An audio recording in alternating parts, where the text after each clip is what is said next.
Milk 1 liter.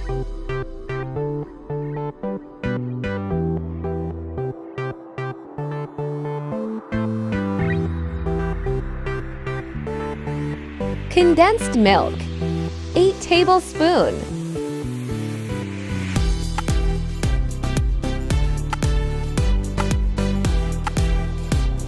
Boil it for 5 to 6 minutes.